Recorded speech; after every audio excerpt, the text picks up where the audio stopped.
Hallo zusammen! Wie wird aus einer Quiltvorlage eine Applikation? Diese Datei könnt ihr euch frei unter dem Livestream, in dem sie erstellt wurde, herunterladen. Den Link dazu findet ihr in der Beschreibungsbox. Herzlich willkommen bei Needle Engine. Mein Name ist Elke und wir legen los.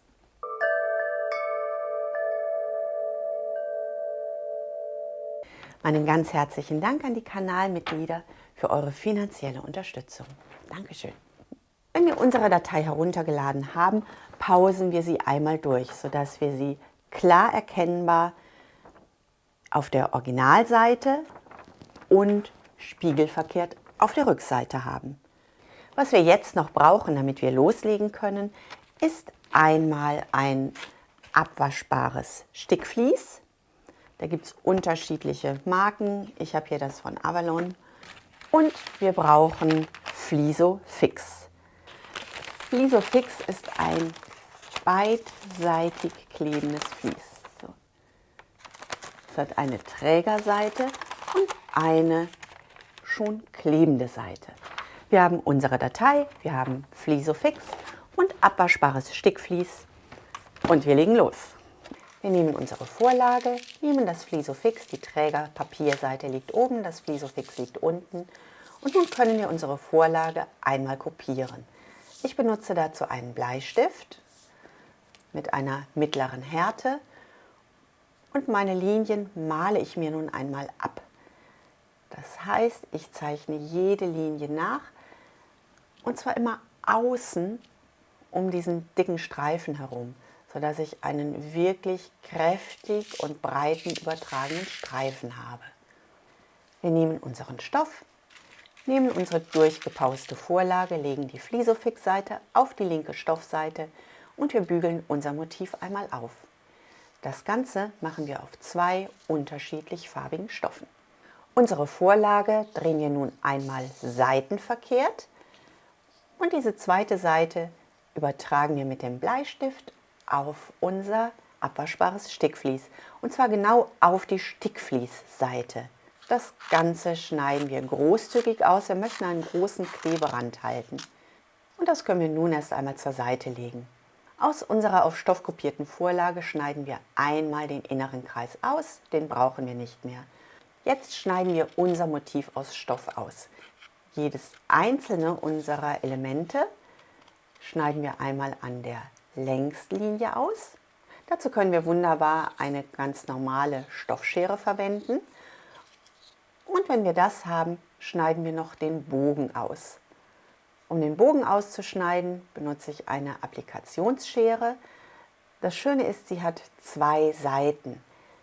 Ich kann, je nachdem, in welche Richtung mein Schwung geht, meine Biegung in die eine oder in die andere Richtung drehen und erreiche dadurch sehr schöne runde Bögen.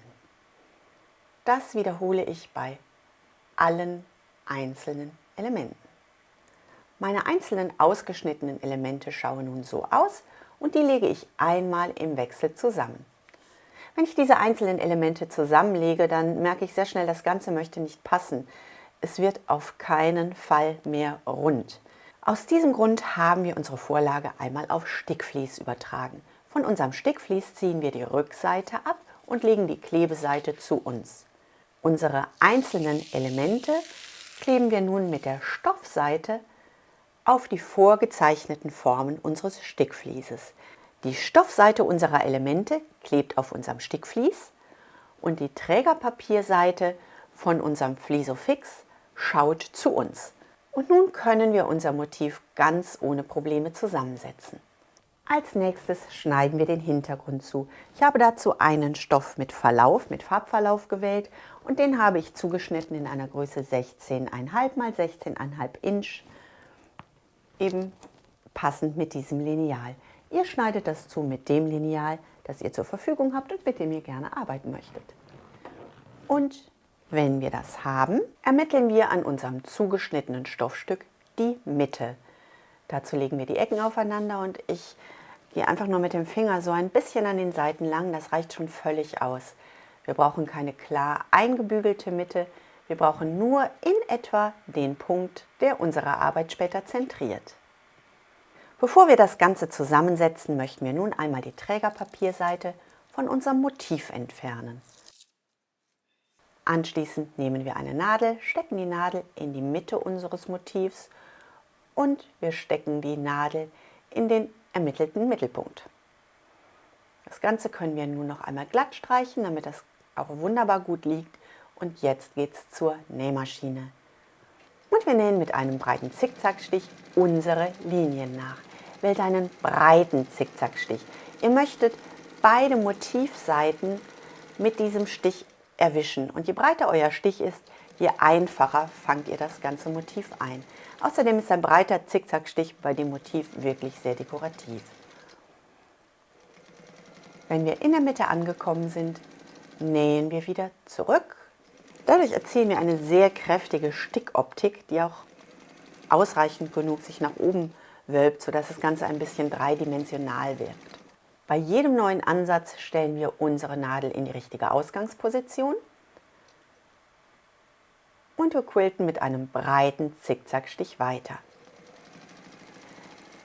Ich habe hier das Echofüßchen verwendet. Das Echofüßchen gibt mir Hilfslinien, die geben mir ein bisschen mehr Kontrolle über mein Motiv und ich nähe in ganz kleinen Schritten und setze meine Hände sehr oft um. Das Ganze verwackelt nicht wirklich, denn wir haben diesen breiten Stich. Der breite Stich fängt viele Fehler ab und wir haben zwischendurch Punkte, da wandern wir zur ersten Linie zurück. Da fängt sich ein schief gesetztes Motiv immer wieder ab. Wir haben viele Kontrollpunkte, wir haben viel Sicherheitsreserven. Das macht das Ganze sehr einfach. Und so folgen wir jeder Linie, bis unser Motiv komplett umgesetzt ist. Wenn wir unser ganzes Motiv kopiert haben und nachgezeichnet haben, wandern wir über eine schon gequiltete Linie zurück zur Mitte und nun füllen wir einfach mit unserem Zickzackstich die Mitte aus. Wir schieben die Maschine vor und zurück und quilten die Mitte zickzack. Und so schaut das fertig aus. Unser großzügig zugeschnittenes Stück Stickvlies ist uns jetzt zu viel. Das schneiden wir weitgehend zurück. Diese Applikationsschere hat eine Zunge, die verhindert, dass ich in den Stoff schneide. So kann ich ganz beruhigt das überschüssige Material einmal abschneiden. Und wenn ich das habe, halte ich mein Motiv einmal unter fließendes Wasser. Das fließende Wasser löst das Stickvlies auf. Am Ende kann ich noch einmal mit dem Finger nachspüren, ob ich auch wirklich das ganze Stickvlies abgespült habe. Das fühlt sich so ein bisschen Gelee-artig an. Und so schaut unser Motiv nun aus.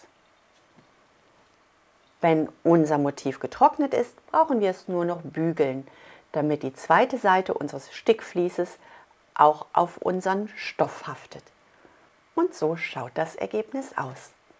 Um meine Applikation herum habe ich ein Blättermotiv gequiltet und nun werden aus meinen fertigen Blöcken kleine Wandquilte.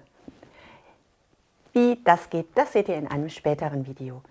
Jetzt wünsche ich euch eine wunderbare Woche, bleibt gesund und glücklich und denkt daran, was immer auch passiert, einfach weiter quilten. Bis zum nächsten Mal. Tschüss!